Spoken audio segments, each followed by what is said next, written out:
Hello students, how are you. कैसे चल रही है बेटा एग्ज़ाम की तैयारी।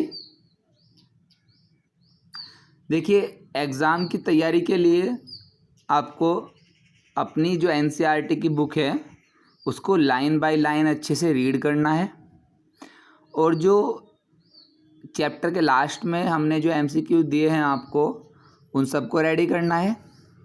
इसके साथ साथ जो एनसीईआरटी का एग्जाम्पलर है उसमें एमसीक्यूज़ दिए हुए हैं, उनकी अच्छे से प्रैक्टिस करनी है। तो बेटा ये सारा जो मटेरियल है ये आपको अच्छे से रिवाइज करना है और तैयार करना है। और इसके साथ ही मैं कल आपको कुछ और एमसीक्यू भी दूंगा सॉल्व करने के लिए, ठीक है बेटा। वो प्रैक्टिस के लिए आपके लिए हेल्पफुल रहेंगे। तो बेटा आप शुरू करते हैं chapter number next, P block elements. बात करते हैं पी ब्लॉक एलिमेंट्स की। हमने पी ब्लॉक एलिमेंट्स को 11th क्लास से ही स्टडी करना स्टार्ट कर दिया था बेटा। 11th में हमने पी ब्लॉक के ग्रुप नंबर 13 और 14 को स्टडी किया था। यहाँ पे हम 15 to 18 स्टडी करेंगे। जैसे कि हम जानते हैं डेफिनेशन क्या है, the elements belong to the group 13 to 18 of the periodic table are known as p block elements। और इनका जनरल इलेक्ट्रॉनिक कॉन्फ़िगरेशन क्या है, NH2 Np126। क्योंकि हमें पता है कि इसमें कुल कितने ग्रुप आते हैं, 6 ग्रुप इसमें आते हैं, ठीक है बेटा, एक्सेप्ट हीलियम, क्योंकि हीलियम के आउटर मोस्ट में ओनली 2 इलेक्ट्रॉन्स हैं। तो सबसे फर्स्ट हम स्टडी करेंगे बेटा इसमें ग्रुप 15 एलिमेंट्स। जो ग्रुप 15 जो एलिमेंट्स हैं इसको हम क्या बोलते हैं, नाइट्रोजन फैमिली भी इसको हम बोलते हैं बेटा। और इसमें कौन कौन से एलिमेंट्स हैं हमारे, nitrogen, phosphorus, arsenic, antimony and bismuth. हमारे 5 एलिमेंट इसमें प्रेजेंट हैं, ठीक है बेटा। अब बात करते हैं इनमें से, out of which nitrogen and phosphorus are non metals. Starting के 2 नॉन मेटल्स हैं। ऐसा क्यों है, क्योंकि जैसे ही हम डाउन द ग्रुप जाएंगे मेटेलिक कैरेक्टर हमारा इंक्रीज होना स्टार्ट हो जाएगा बेटा। तो स्टार्टिंग के 2 नाइट्रोजन एंड फॉस्फोरस क्या है, नॉन मेटल्स हैं। आर्सेनिक एंड एंटीमनी क्या है, मेटलॉइड्स हैं।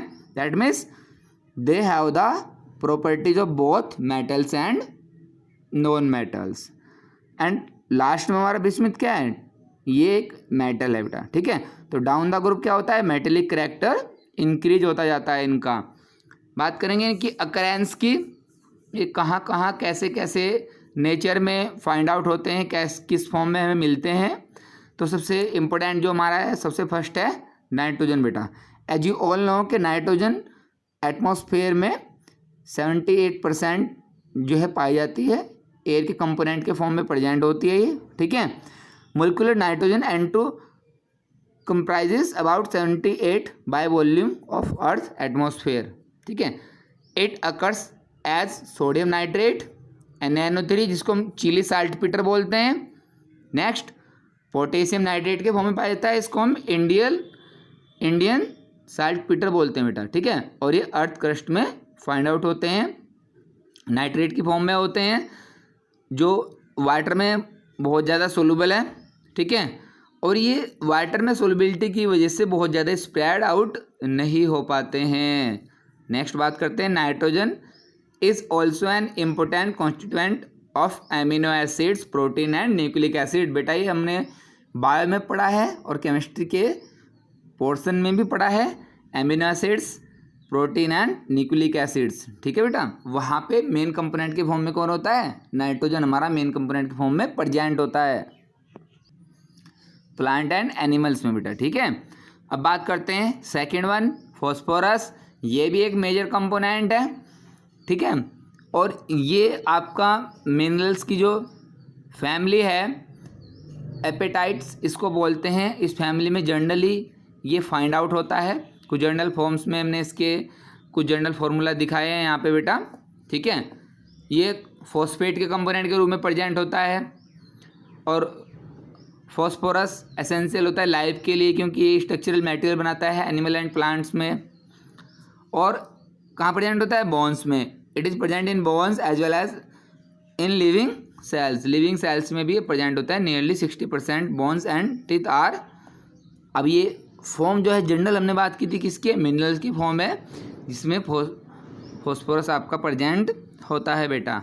और कहाँ पाया जाता है? It occurs in DNA RNA जो न्यूक्लिक एसिड है वहाँ पे भी ये फाइंड आउट होता है। और एटीपी आपको पता है, adenosine triphosphate, ADP adenosine triphosphate दोनों में प्रेजेंट होता है, और एग में और मिल्क में भी प्रेजेंट होता है बेटा। नेक्स्ट बात करें आर्सेनिक, एंटीमनी एंड बिस्मिथ, ये भी मेनली अपने सल्फाइड मिनरल की फॉर्म में पाए जाते हैं। ठीक है बेटा। अब बात करते हैं इनके इलेक्ट्रॉनिक कॉन्फ़िगरेशन की। तो जो जनरल इलेक्ट्रॉनिक कॉन्फ़िगरेशन है वो क्या होगा? NH2NP3। ठीक है, क्योंकि ग्रुप वाइज P में 1 इलेक्ट्रॉन इंक्रीज होता जाता है बेटा। बात करते हैं इसमें the s orbital in this elements is completely filled and p orbital are half filled. p orbital कैसा होता है बेटा? हाफ फील्ड होता है, जिसकी वजह से क्या होता है? एक्स्ट्रा स्टेबिलिटी मिलती है बेटा इसको। ठीक है।